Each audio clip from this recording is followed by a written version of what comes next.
예, 여러분 안녕하십니까? 2025년 새해가 밝았습니다. 2025년은 을사년이라고 해서요. 60간지로 봤을 때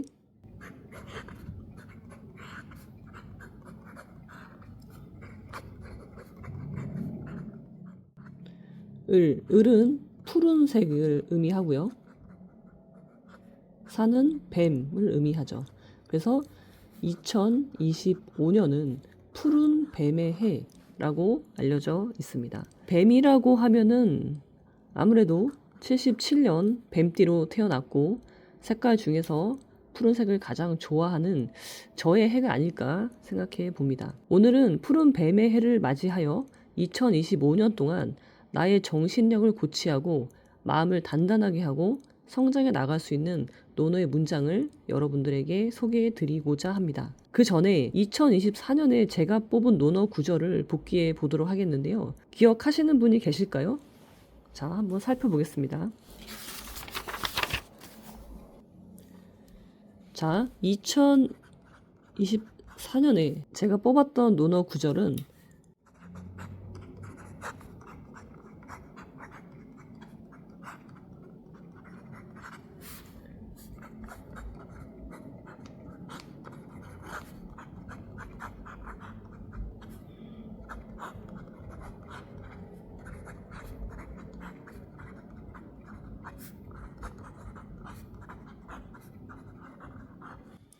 자, 근자열 원자래라는 논어 구절이고요. 근자, 가까이 있는 사람을 기쁘게 해주면 이 기쁠 열자는요, 정말 진심으로 마음에서 우러나와서 기쁜 것을 의미하고요.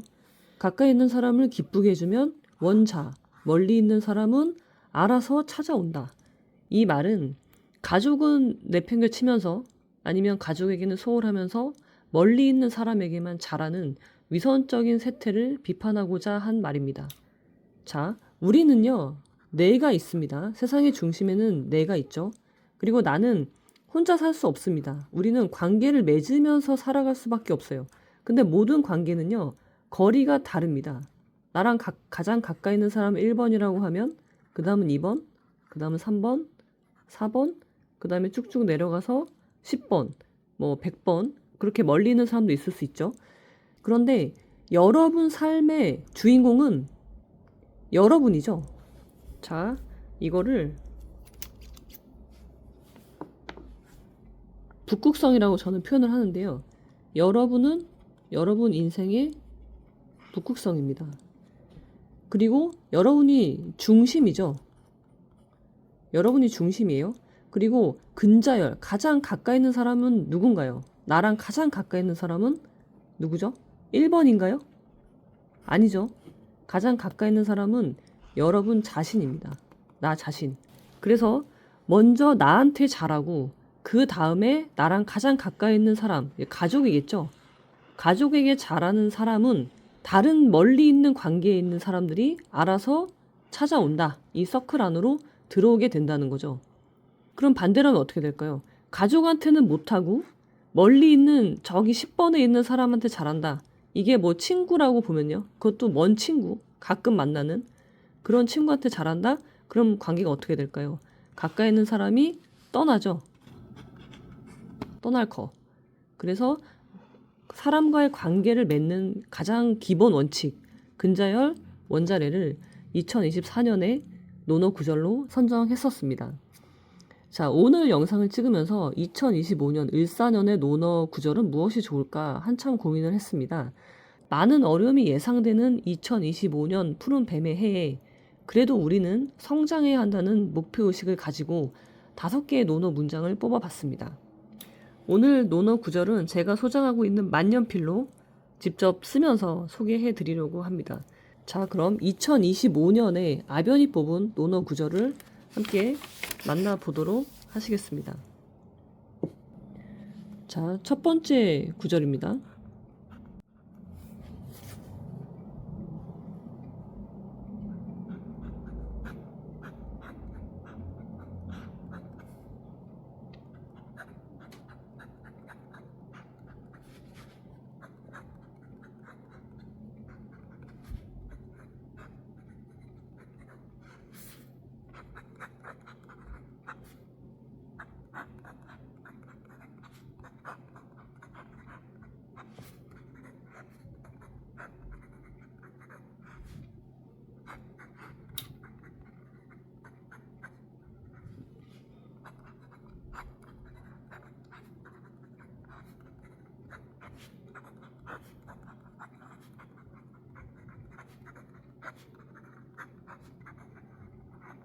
자, 새한 혹독한 겨울이 연후 오고 나서야 지 안다. 소나무와 잣나무가 늦게 변함을 알게 된다. 자, 이 말은 무슨 말인가요? 이 말은 추사 김정희 선생님이 제주도로 유배를 가서 그렸던 그 자신의 신세를 한탄하지만 그제서야 비로소 사람의 옥석이 가려지는 경험을 하고 나서 그린 것이 세안도라는 문인하잖아요. 거기에 나오는 구절이 사실은 논어에 나오는 문장인 거죠. 그러니까 2025년은요, 누구에게나 혹독한 겨울이 찾아올 것으로 예상이 됩니다. 그렇지만 우리가 이런 혹독한 겨울에서조차도 성장할 수 있는데요. 그 이유는 소나무와 잣나무가 무엇인지 알 수 있게 되기 때문에, 정말 나를 아끼고 사랑하는 사람이 누구인지, 그리고 사실은 나의 실패를 기원하는 사람은 누구인지, 그 거리, 아까 그려드린 것처럼 나를 중심으로 가까이 있는 사람이 누구인지 그 순번이 바뀌는 한 해가 될 것입니다. 근데 이렇게 되려면 어떻게 해야 되나요? 여러분들이 사람을 볼 줄 알아야 되겠죠. 이 알지자, 이것에 집중을 하셔야 됩니다.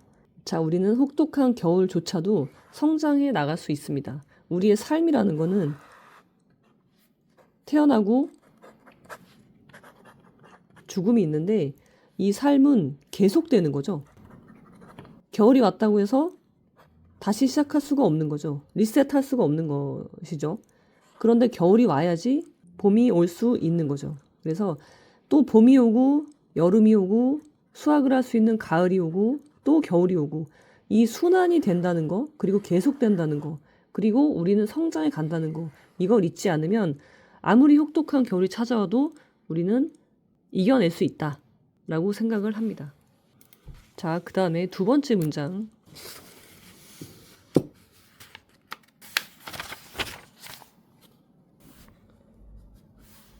자, 그리고 두 번째 문장 보겠습니다.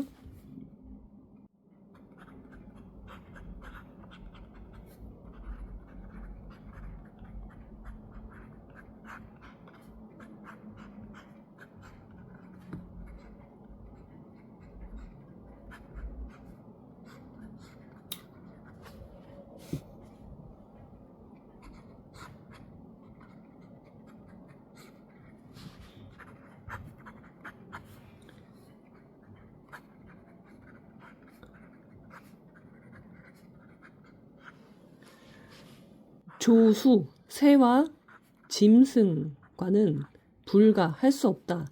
함께 동군, 무리를 지을 수 없다. 이것은 앞에서 봤던 새한도하고 연결이 되는 거죠.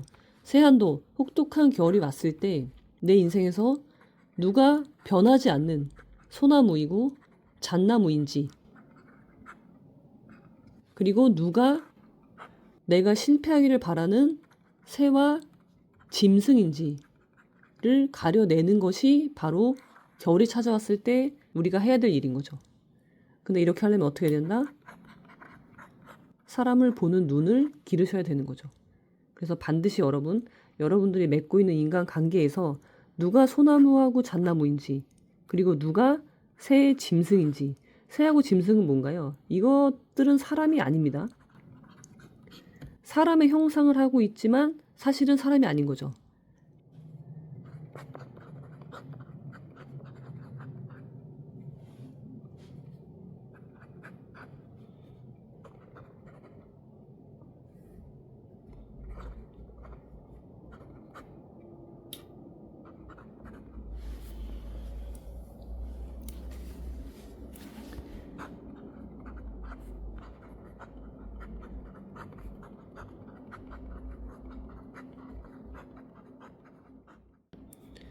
우리는 모두 죽지만 모두가 사는 것은 아니다.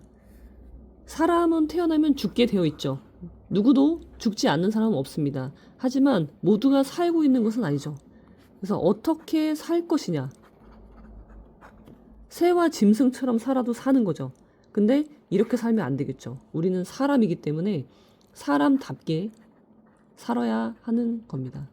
그래서 이런 사람들을 가려내고 옥석을 가려내는 그런 시기로 만드시기 바랍니다. 그 다음에 세 번째 문장 보겠습니다.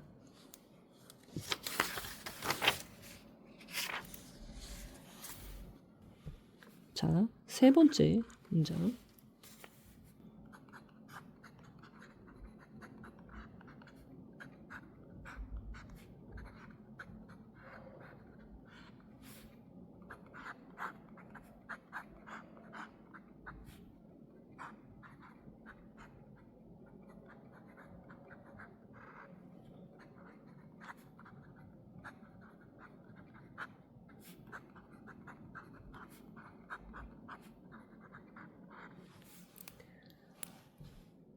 덕 불고, 덕은 외롭지 않습니다.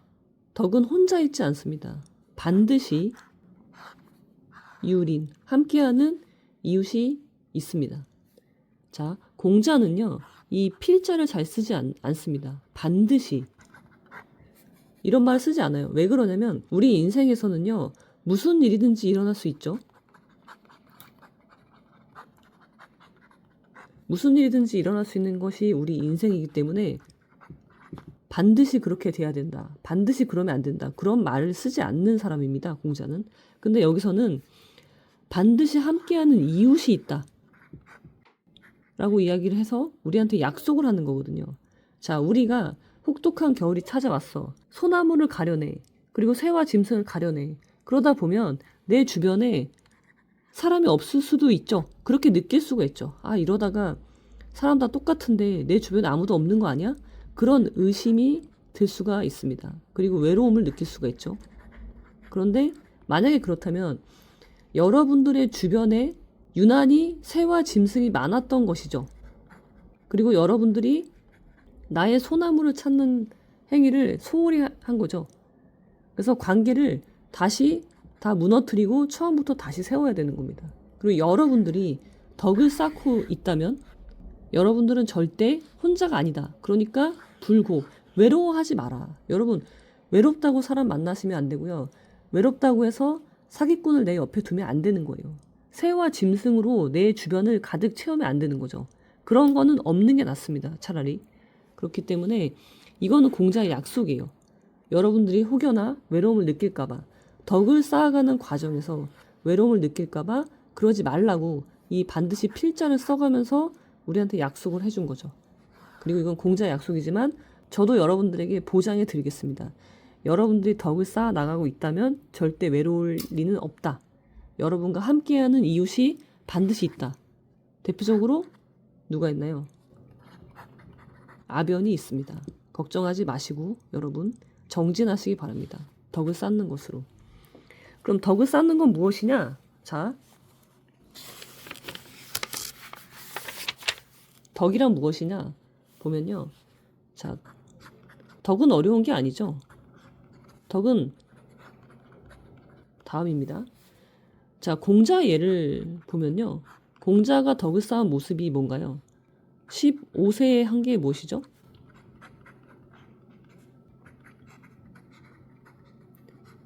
지우학, 배움의 뜻을 두었죠. 그 다음에 30에 무엇을 했나요? 이립을 했죠. 그 다음에 40에 우리가 흔히 말하는 불혹을 이루었고요. 그 다음에 50에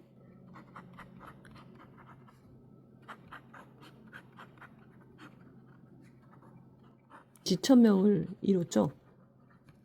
그 다음에 60에 이순을 하고 70에 정신소용 분류구를 이루어 나갔죠. 자, 이것이 바로 공자가 덕을 쌓아간 모습입니다. 그 덕의 모습을 이렇게 표현을 한 거죠. 그래서 우리는 지금 배우는데 먼저 뜻을 둬야 되겠죠. 그 다음에 이립을 하는 것이 먼저입니다. 부록보다 먼저 해야 되는 건 이립이고요. 그 다음에 지천명을 해 나가야 되는 거죠. 이 과정이 외로울 수 있죠, 당연히.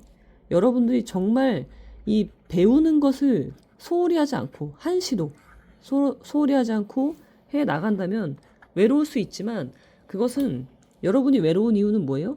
여러분이 몰두하지 않았기 때문이죠. 몰입해서 덕을 쌓아 나아가신다면 여러분들은 절대 혼자가 아니다 라는 점을 잊지 않으시면 좋겠습니다. 그 다음에 다음 문장 보겠습니다.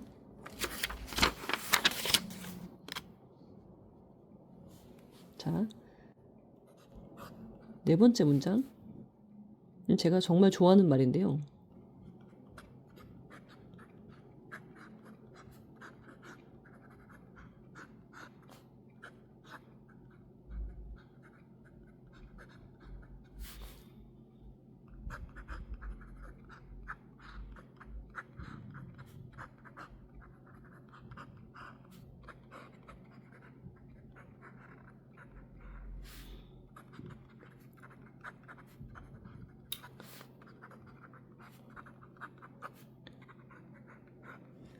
심증여 천즉개. 우리 인생은요, 자, 무거운 짐을 지고, 각자 무거운 짐을 지고 먼 길을 가는 것과 같다. 이게 논어에 나오는 표현이죠. 임중도원이라고 하죠. 무거운 짐을 지고 먼 길을 가야 되는 거예요. 천천히 갈 수밖에 없는 거죠. 근데 길을 가다 보면요, 강을 만나게 됩니다. 강도 만나고 산도 만나고 다양한 장애물들을 만나게 되죠. 자, 그러면은 강을 만났을 때 여러분은 어떻게 하시나요? 그 강이 깊고 넓으면 어떻게 해요? 옷을 벗고 건너면 됩니다. 그리고 강이 얕으면요? 그러면은 바짓단만 걷어 올려서 건너면 되는 거죠. 그뿐이라는 거죠. 근데 우리는 어떻게 하나요? 강을 만났을 때 그냥 주저앉는 사람도 있죠. 주저앉음, 포기, 그리고 가지 않는 거예요. 근데 여러분, 가지 않을 수 없거든요. 나의 삶을 살지 않을 수 없는데 아무리 어려운 일이 있어도 살아야 되는 거죠. 근데 이 강이 깊은지 얕은지 얼마나 넓은지 이 길의 너머에 뭐가 있는지 그런 것에 대해서는 알지도 못하고 알려고 하지도 않으면서 그냥 주저앉는 사람들이 있죠. 그래서는 안 되는 겁니다. 그래서는 여러분들이 덕을 쌓아 나갈 수가 없는 거죠. 그리고 살 수가 없는 거예요. 그러니까 죽진 않았으니까 살고는 있지만 사는 게 아닌 게 되는 거죠. 우리는 모두 죽지만 모두가 사는 것은 아니다. 그래서 여러분들, 우리 인생이라는 건요, 무거운 짐을 지고 먼 길을 걷는 것이고요. 그 길에서 다양한 난간에 봉착하겠지만 물이 깊으면 옷을 벗고 건너면 되는 거예요. 그리고 얕으면 바짓단을 걷어 올려서 건너면 되는 거죠. 그리고 이런 행위들을 통해서 우리는 무엇을 하나요? 성장을 하게 되는 겁니다. 혹독한 겨울이 찾아왔어요. 그러면은 아주 깊은 강을 만나게 된 거겠죠. 그래도 우리는 주저앉을 수가 없는 거죠. 앞으로 나아가야 되고, 그러면서 옷을 다 벗는다는 것은 굉장히 수치스러울 수 있죠. 그렇지만 그래도 강을 건너내야 한다라는 점, 그리고 그 과정에서 소나무와 새와 짐승을 가려내는 그 작업도 함께 하셔야 되겠습니다. 자, 그 다음에 마지막 문장.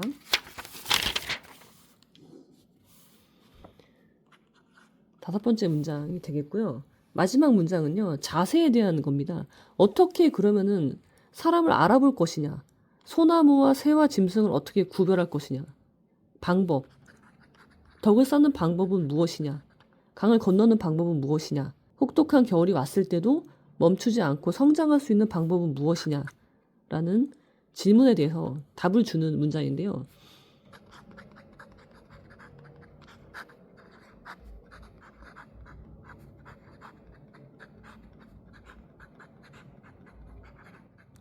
아마 많은 분들이 다 아실 거라고 보는데요.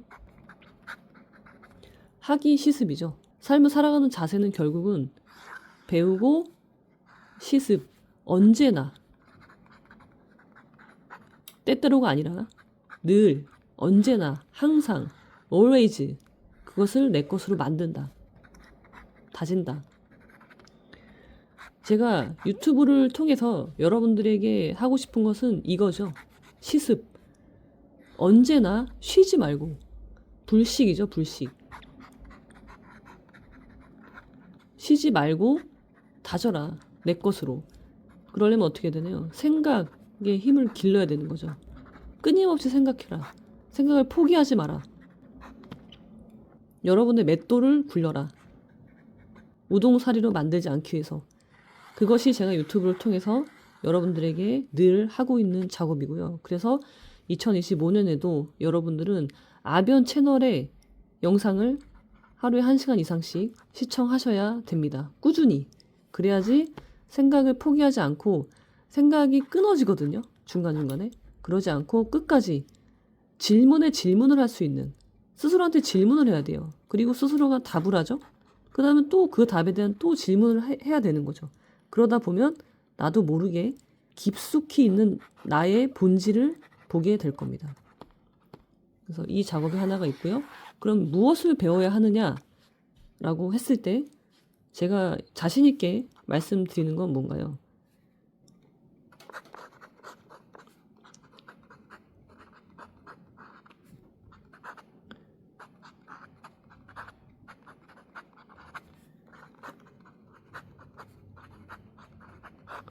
아류 논어를 공부하셔라. 아류는 뭔가요? 아류는 나만의 논어입니다. 나의 인생에 접목된 논어를 만드십시오. 그것이 제가 강조하는 아류 논어인 거죠. 보통의 논어와 다른, 보통의 논어는 교양으로 하는 거지만 교양을 쌓기 위해서 하는 논어가 아니라 이거는 생존을 위한 논어인 거죠. 생존 논어, 나답게 살기 위한 논어, 나의 덕을 쌓기 위한 논어, 그것을 아류 논어라고 말씀드리고 있고요. 아류 논어를 배우기 위한 가장 좋은 방법은 무엇이다? 자,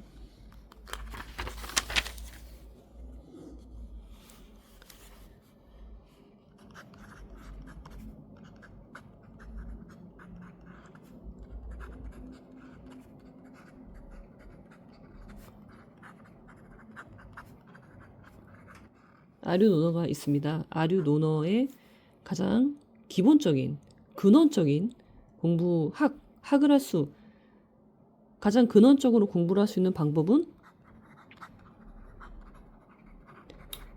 프로젝트 이립이죠. 나답게 바로 서는 거. 이 강의가 있고요. 그 다음은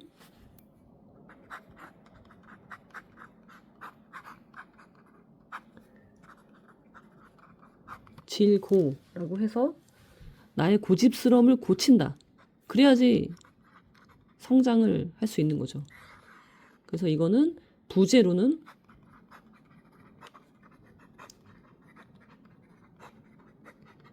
우아하게 욕하는 법이라고 해서 논어의 구절로 우아하고 품위 있게 다른 사람을 평가할 수 있는 방법, 그 기준에 대한 강의가 있습니다. 그래서 이렇게 이걸 통해서 여러분들이 학위 시습을 해 나가실 수 있는 거죠. 이것과 저의 아변 채널을 꾸준히 시청하심으로써 여러분들은 2025년에 학위 시습을 달성할 수 있게 되는 것이죠.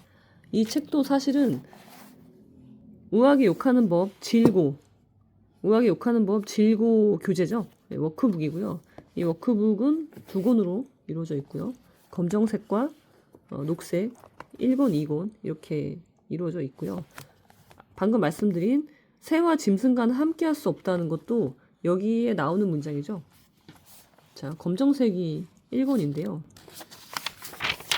여기에 보면 다양한 욕들이 나옵니다. 여기서 이거죠. 5번 문장. 자, 여기에서 이제 5번 문장이죠. 새와 짐승과는 함께할 수 없다. 한번 보면요.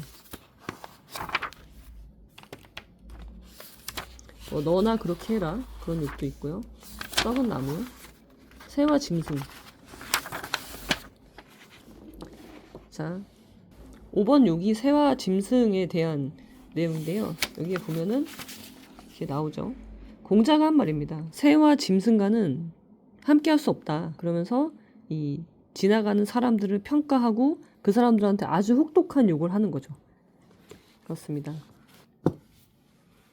자, 여기까지 자, 지금까지 자, 지금까지 2025년 청사해죠.